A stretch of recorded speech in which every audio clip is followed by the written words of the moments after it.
Hey everybody, I'm Jeff. These are my stoves and this is Old Man Hiking.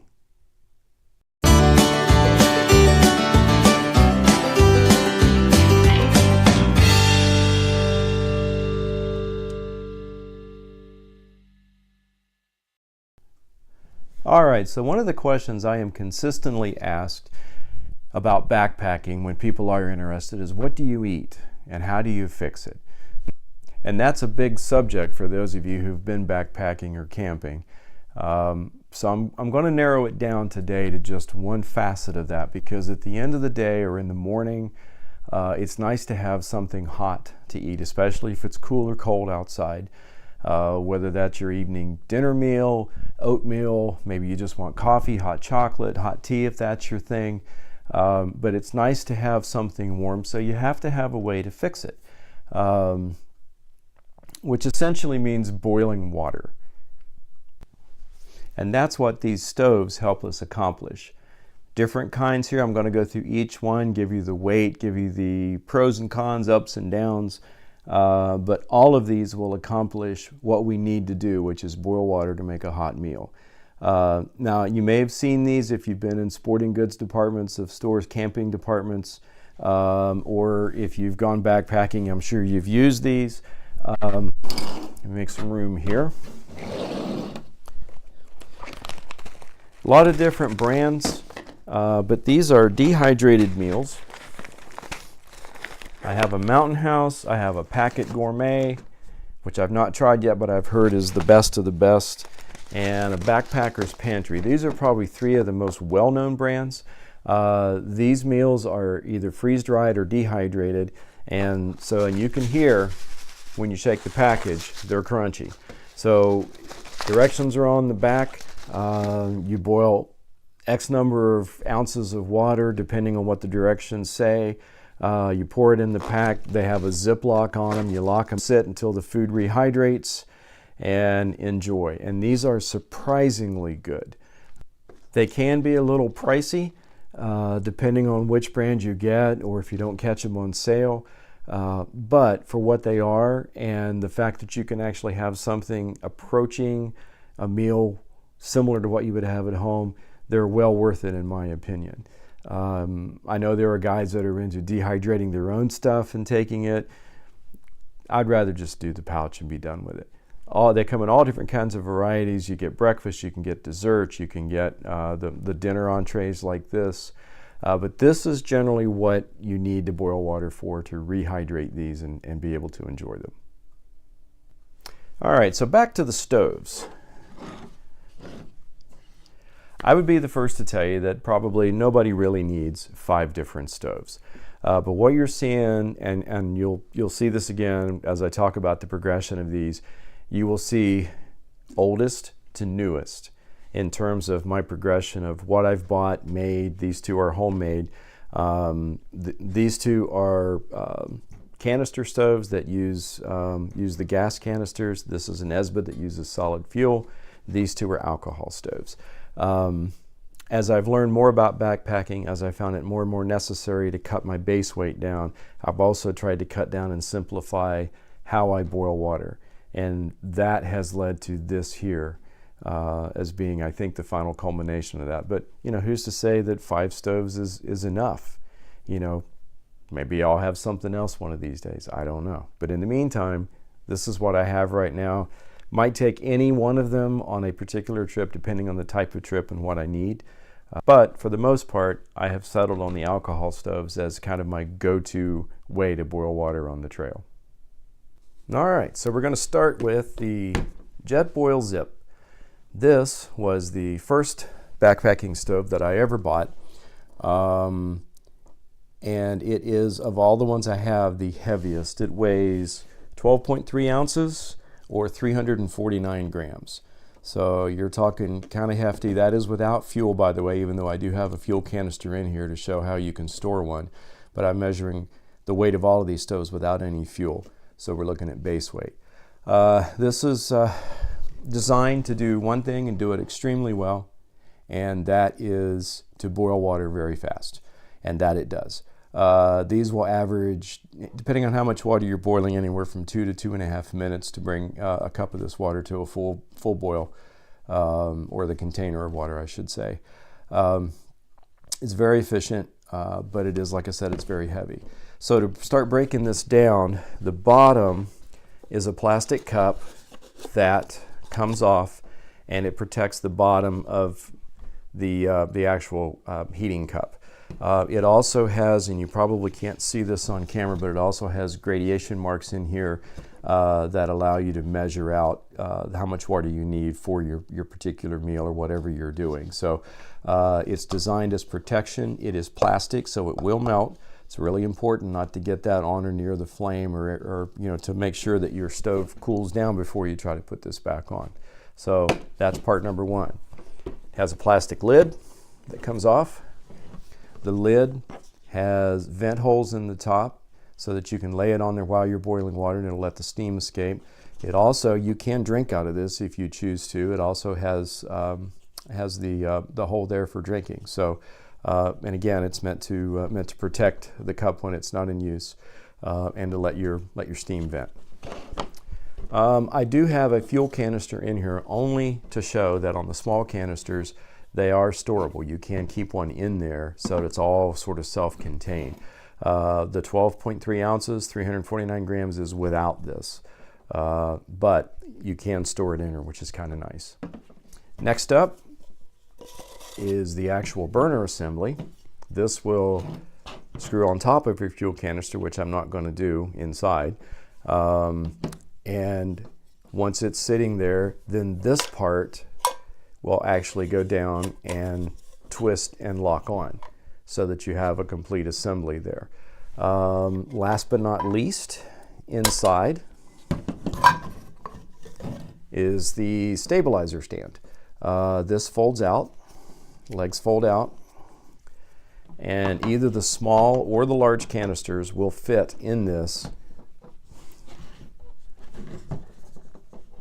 so that if you have it sitting on an uneven surface, this gives you quite a bit of stability for everything to sit on so that it won't fall over on you. Very nice to have. These have a neoprene cozy that's built in, comes with it all the way around, which is nice. You can grab this without burning your fingers. Has a handle to grab. It also has right here, if you can see this, it has a little sleeve for a spork to go down in. So this is a pretty nice system. Very, very good at what it does. But as I have lightened my base weight over time, this has become a stove that I probably would not take with me unless I was car camping, or if I had someone else going with me where we could split the load between us, split the food and the fuel and load between us. But it's still very good at what it does. These are also kind of pricey. New one of these right now I think is around 90 bucks. So it is a good or a decent amount of investment. They make these that go up into the $120, $30, $40 range. So it's not a cheap purchase, but they should last quite a long time. All right, next up is the canister stove. Different companies make these. MSR is one of the more popular, more expensive brands. The MSR Pocket Rocket is well known among backpackers. This particular one is a Chinese knockoff. It's made by a company called Etexity. You look at these on Amazon, depending on the day of the week, they'll range anywhere from 10 to 15 bucks. I actually once bought a 2-pack for $15. They, for what they are kind of amazing. I've never had one of these fail me. This is how it comes out of the little plastic carrying case that comes with it. First thing you'll notice is it does have the piezo lighter system. I've read some reviews where these have failed fairly rapidly, but again, I've not had that happen to me. So this is how it folds up. This is a canister stove meant to mount on top of a fuel canister. You just roll these out like that and then flip the pot holders out, put it on top of a fuel canister, and you are good to go. This is a fairly stable platform to hold a cup. I've not had any issues with it. You notice you have the same availability for the plastic stand to hook under the gas canister, which I did go to REI and buy a couple of extra ones of those to have.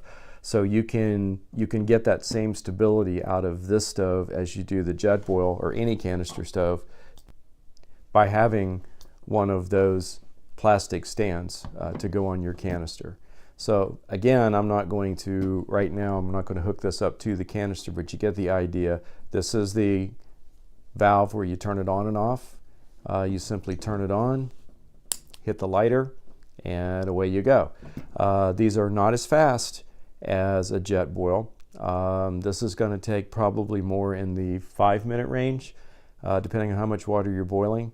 They are a little more susceptible to wind than the Jetboil, though not as bad as some of the other types of stoves. That's something you just have to deal with, because you do not ever, I have read and been told, ever want to use any kind of a windscreen on a canister stove, because when you contain that heat, it can overheat this canister, and that can cause an explosion, and that you do not want. But the nice thing is it comes out with enough force that unless it's a gale force wind, you should be okay. This one weighs 3.9 ounces or 111 grams. So we're talking quite a bit less weight. That's including the plastic carry case. Again, for what these are and what they cost, I have found them to be an extremely good alternative to the Jetboil or any of the more expensive of these type of canister stoves. Next, we have the Esbit. Now, the Esbit is a different kind of an animal. It weighs 3.05 ounces or 87 grams. So we're getting lighter as we progress. That is one thing I have tried to do. This is the next type of stove that I tried. I was fascinated with the whole concept because it is a solid fuel stove. Now, this is the way it comes. You open this up, and as you can see down in there, there's a square indentation, and that's where your fuel goes. And the fuel is this solid fuel cube. These are also great for fire starters because you do have to have a match or preferably a lighter to get them going, but once you do, they're going to burn for 20 or 30 minutes probably without going out. So they'll even get a wet wood fire going. But the idea is that you take one of these out, you put it in here and light it, set your pot on there. The way this folds out, it's its own natural pot holder. You can also fold it all the way out for a larger pot if you want to do it that way. This is handy when you don't want to have the weight of the fuel canister. The other thing that happens with fuel canisters is they get half full, a quarter full, you really don't know how full. And so I've actually taken an extra one on a trip, which is just more weight because I wasn't sure how long the one I had was going to last. With these, you know exactly how long it's going to last, and it's very easy to measure your fuel out. If you only want a cup of coffee or something, I don't know if you can see that, but they do have score marks on them. You can break these in half and only use a partial cube if you want to. There's two drawbacks with an Esbit stove. First being, you can see how sooty and black that is in there, and it will put soot deposits on the bottom of your cup over time. So you're constantly having to clean that off the bottom of your cup. The other thing is, these things in this form smell like fish. There's no other way to describe it. If you've ever used an Esbit stove, you know what I'm talking about. It doesn't matter how many plastic bags you put them in. If you put them in with your cup or with your food, they smell like fish. Now, they don't when they're burning, but in their unburnt form, that to me is a big drawback. But again, very useful depending on the application, depending on the type of trip you're taking. I really like the concept of this, and I've gotten used to the fishy smell. 6 months or so ago, I was recuperating from back surgery, and I got to watching YouTube videos about different types of stoves and became totally fascinated with the alcohol stove, specifically the homemade alcohol stove. and I got to watching a particular channel where the gentleman was doing all kinds of boil tests on different types of stoves. And my wife came home one day and she said, "You realize you're laying on the couch watching some guy boil water?" And I said, "Yes, I do realize that." And I was really enjoying myself. Which leads me to the next one, commonly known as the Fancy Feast stove. Now that's spelled Fanceefeest, because we don't want to get into any kind of problems with trademarks here. But anyway, this is made out of a cat food can. This is a tomato paste can with the bottom cut off of it, so there's no bottom in it. And then this wicking material around the edge. There are several different schools of thought on what makes the best kind of wick. This is what's known as carbon fiber, or welder's blanket is the common term for it.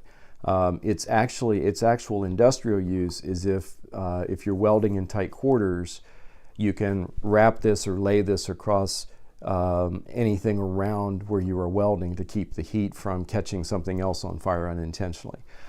This stuff can be kind of pricey. A sheet about like that is about $20 at Home Depot or Lowe's. I actually found this on eBay for $5, the same size sheet. Had to wait for it to come from China, but that was okay. I had time on my hands, so no problem. And I used enough to make this stove, and I have plenty to make more. But the idea with this is you use denatured alcohol, not rubbing alcohol, because it'll burn black and soot your pot up. But denatured alcohol. Also, you'll see it in automotive stores as heat. Bottles of heat, and the yellow bottle is the same thing. You UK fans, I think you refer to it as methylated spirits, but it's the same thing, denatured alcohol. And you measure this out and store it in some type of a separate container. Make sure you mark it so that no one thinks it's water. Make sure they understand it is poison, because it will hurt you or kill you if you drink it. But the idea with this is you put about 1 ounce to 2 ounces, usually 1 ounce will do a Mountain House meal, down in here, and light it off. And then as the alcohol heats up and vaporizes, it soaks into this wick here, and you'll have a flame come out of here that looks like a flame on a gas burner on a stove. The tomato paste can serves as a pot holder. There can be some stability issues because it's not very big, but if you're careful and get a nice flat spot to lay it, it shouldn't be too big of an issue. You set your pot right on there. 6 or 7 minutes, you're going to have a couple of cups of boiling water. These you can and necessarily do need to use a windscreen of some kind around them. You can buy a pre-made windscreen. I know Toaks makes a titanium version, which I actually happen to have one. You can go to the dollar store and buy roasting pans or oven liners that are just very thin aluminum. Cut them to size so that they fit around here and they're about the right size, and take a rolling pin and roll them out flat. You got a perfect windscreen. And these are very susceptible to wind blowing the flame sideways, and that reduces the efficiency of them. But I have become totally fascinated with this. You know, you cat people, you walk down the cat food aisle, you see food for your cat. I see stoves. I see potential. I'm not a cat person, but if I had to buy a cat in order to be able to buy cat food, I'd think about it. Not really. But anyway, this weighs 0.9 ounces or 26 grams. It's a very efficient and very light little stove. It is a part of my current cook kit, which I want to do a separate video on that. But if you're handy at all, these are really easy to make, and I really, really like this. So the Fancy Feast alcohol stove. Right, last but not least, we have the simplest of them all. This one I have heard referred to as the Super Cat. It is essentially one piece. It is a cat food can, and you take just a simple hole punch, and you punch 2 rows of holes, and you can see that they're kind of offset from each other. 2 rows of holes all the way around this. Pour your alcohol in the middle, light it off, set your pot on top. You'll get the, as the alcohol heats and vaporizes, you'll get the flame blossoming out of these holes to come up on the bottom of your pot. Just about as efficient as the Fancy Feast. You're talking 6, 7, 8 minutes to boil your water for your meal. But you can't get any more basic than this and still have it function as a stove. This little thing weighs 0.25 ounces or 7 grams. Virtually nothing in your backpack. You don't even know it's there. They work great.